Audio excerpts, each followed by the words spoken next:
Okay, let's unpack this. It really feels like, in the blink of an eye, the global economic landscape is just shifting under our feet. It does, doesn't it? Things are moving fast. Yeah. So today we're doing a deep dive. We're looking at the breaking news that's really shaping the markets right now. Everything from, corporate giants making huge changes Right. to the foundations of global debt, those economic indicators, and yeah, we'll even touch on the crypto world. Always buzzing. Always buzzing. We've pulled together a bunch of recent Wall Street Journal pieces, some detailed market analysis, and actually some really fascinating stuff from options data. Oh, interesting. Yeah. So the mission today, cut through the noise, get you the key nuggets, and really help understand why this stuff is happening. Not just what, but why it matters to you. Exactly. And it's remarkable how these seemingly separate things, like a food company splitting up and global bond yields, they're actually all connected. Mm-hmm. Threads in a bigger tapestry. A tapestry of economic repricing and uncertainty, you could say. That's a good way to put it. Understanding those connections is, well, it's absolutely key right now. Absolutely. So, speaking of those big corporate shifts, this one really caught my eye. Remember the huge Kraft-Heinz merger, like a decade ago? Warren Buffett was behind it? Oh, yeah. Big deal at the time. Well, that era, officially over. Kraft-Heinz is splitting. Two independent public companies. Wow. Okay. Mhm. What are the two parts? So one is global taste enhancement. Think Heinz ketchup, Kraft mac and cheese. That's got about $15.4 billion in sales. The core brands, basically. All right. The other is the North American Grocery Company. That's Oscar Mayer, Lunchables. About $10.4 billion in sales. Mm. It's a massive pivot, especially when you think their market value just tanked, right? Down 70% from the peak in 2017. Oof. Yeah, I remember Buffett himself even said they'd made some mistakes in judgment. He did. Back in 2019, led to a $3 billion impairment charge. And 3G Capital, the other partner, they got out last year. So if we try and connect this to the bigger picture, this move really shines a light on the huge challenges these traditional food giants are facing. How so? Well, consumer trends are shifting so fast, right? People want healthier stuff, more natural foods. Yeah, and those new weight loss drugs are changing eating habits too, apparently. Exactly. And then you've got just the relentless pressure from inflation hitting their margins. So it's multiple fronts. Definitely. And it's not just them either. Remember Kellogg? They did something similar in 2023, spun off their businesses. Right, WK Kellogg and Kellanova. And then Mars and Ferrero bought them up this year. Exactly. So it really makes you ask, right, are these big restructurings a sign that these companies, these legacy brands, are basically being forced to change their whole structure? Like focus on the core stuff just to survive? Yeah, double down on the profitable core markets because the landscape is just evolving so quickly. It really looks like the main strategy for them right now. Sign of the times, for sure. Okay, speaking of big shifts, let's talk bonds. This has got global finance, well, a bit on edge. Uh-huh. The long-term bond market. Yeah, it feels like it's facing a black September. Now, historically, September can be rough for long bonds, like government bonds over 10 years, median loss of 2% over the last decade for September. Okay, so there's a pattern. There is, but this year, the yield surges are just, wow. European 30-year yields hitting levels we haven't seen in ages. UK's 30-year highest since 1998. 1998. Wow. Yeah. So this isn't just like a seasonal blip. It feels like a serious, sustained climb in borrowing costs. And that's the key point, I think. Yeah. What's really crucial here is that this isn't just, cyclical noise or the usual September thing. Right. When you dig into the sources, what you see is a really profound structural reset happening across global bond markets. Structural reset. Okay, what's driving that? It's a mix of things, really. Surging fiscal deficits is a big one. Stubbornly high inflation, obviously. Maybe even some questioning of central bank credibility. Okay, break that down a bit. Fiscal deficits. Yeah. So think fiscal dominance. Right. That's basically when government spending and borrowing gets so big they start dictating market conditions. Okay. You've got widening deficits everywhere. U.S. debt to GDP is heading towards 100%. UK borrowing needs are at record highs. Japan's over 250% debt to GDP. Whoa. So governments have to issue way more bonds. Oversupply. And what happens? Yields go up because investors demand more return for taking on all that debt. Makes sense. So even if central banks pause or cut rates. Exactly. Even with the ECB and Bank of England easing off a bit, yields keep climbing, Part of that is quantitative tightening QT. Right, they're not buying up bonds like they used to. Precisely. So the market has to absorb all that supply without the central banks acting as this massive buyer. Okay. And then you've got the return of the bond vigilantes. Remember them?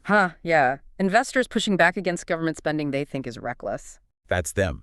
They're demanding higher rates to compensate for what they see as increased risk.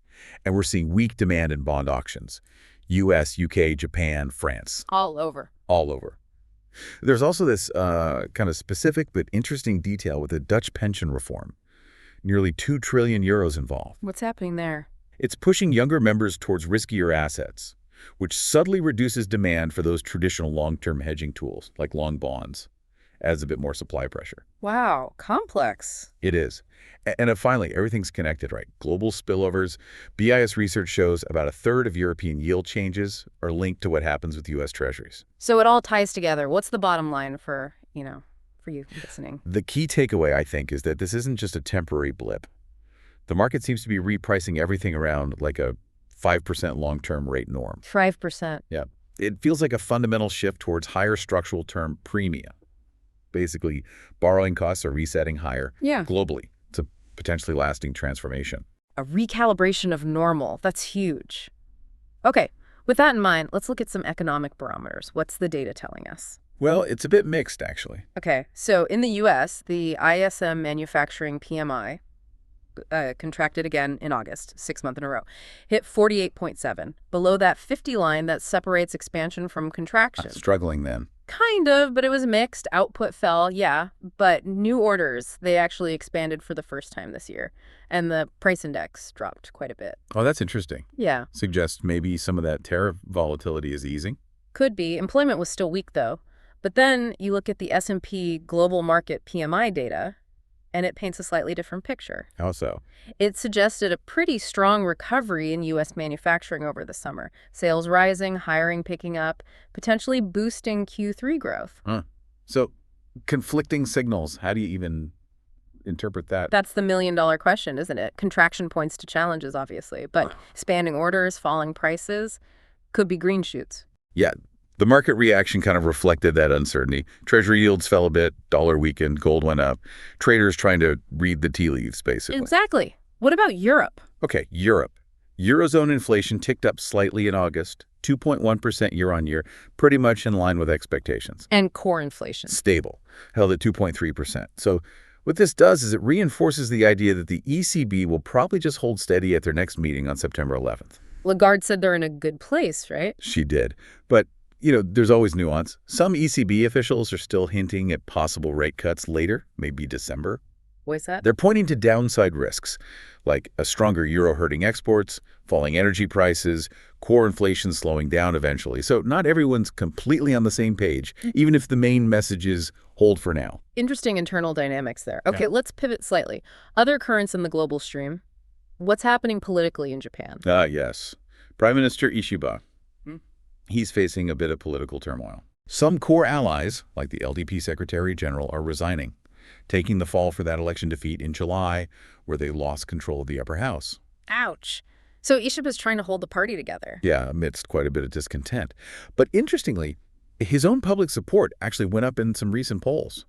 Strange dynamic. Politics is weird. Okay, and crypto. You mentioned the buzzing crypto world. Right. The Trump family core token. Yeah. World Liberty Financial, WLFI. Oh, boy. How did that debut go? High opening and low closing, as they say.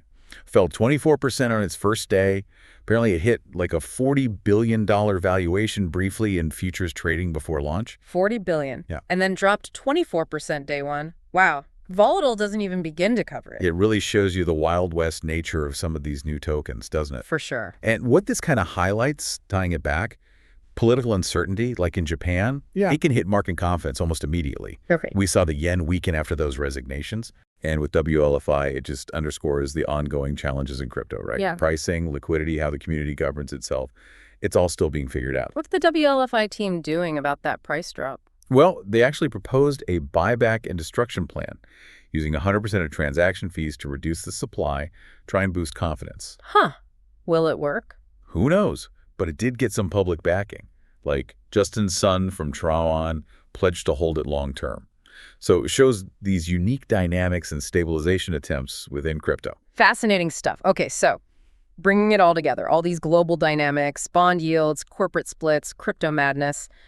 What does it mean for the market itself? What are traders thinking? This is where the options data gets really revealing. Lay it on us. Okay, so for one specific date, September 19th, 2025, there are roughly 12 million options bets out there across the big indexes. SPX, QQQ, SPY. 12 million. That's a lot. What does it signal? It signals expectations of huge fluctuations, big moves. Okay. Any particular direction? We'll look at QQQ, the NASDAQ 100 ETF. Yeah.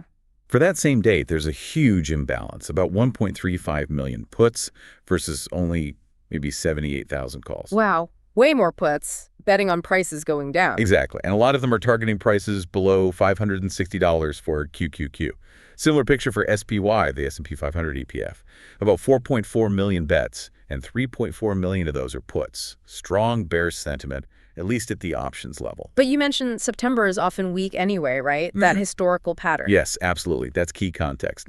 September has this reputation, this seasonal weakness. QQQ averages like a 1% drop in September of the last 18 years. SPY is similar. And recent years have seen bigger drops, like 3–10%. That's right. So Wall Street kind of knows this. They often use this expected pullback for portfolio tweaks, right? Take some profits, maybe reposition for the stronger October-January period. So the options bets reflect that seasonal expectation partly. Partly, yes.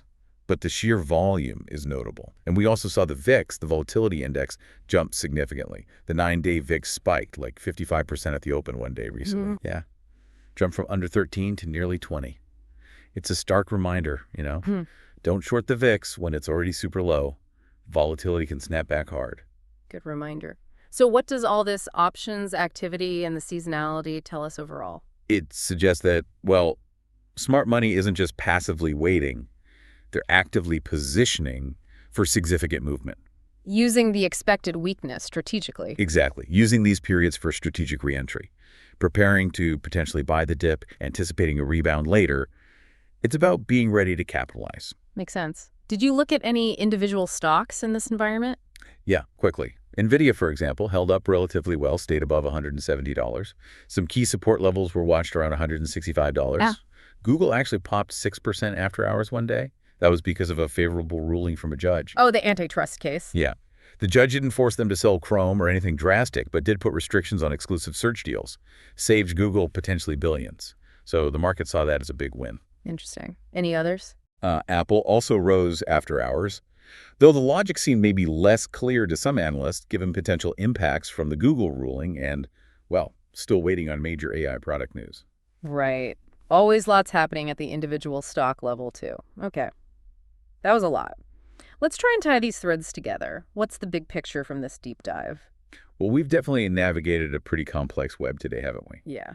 Corporate giants like Kraft Heinz splitting up, adapting, bond markets undergoing this, like you said, fundamental repricing, options traders clearly bracing for a volatile September. Right. We saw the end of an era for some traditional food giants, signaling these big shifts in consumer demand and strategy. And this new normal of higher borrowing costs globally, driven by those fiscal deficits, central bank shifts. Mixed economic signals from manufacturing data, political turbulence over in Japan. And those clear signs from the options market, expected volatility, seasonal patterns that traders are actively playing. So if we connect it all back to that bigger picture, this Black September we talked about, it feels like more than just a seasonal dip, right? Seems that way. It's like a concentrated expression of all these forces: fiscal dominance, supply pressures in the bond market, structural demand shifts. It's pushing global long-end yields into this new higher regime. A new normal. A new normal.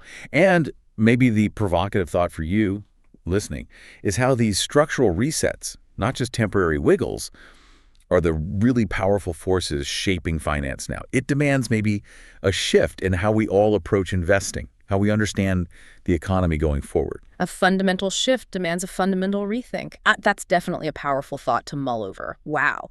Whether it's rethinking your portfolio or just, appreciating the sheer complexity of it all. This deep dive gave us plenty to consider. Always more to learn. Absolutely. Keep digging, keep learning, folks, and we'll be right here to help unpack it all for you next time.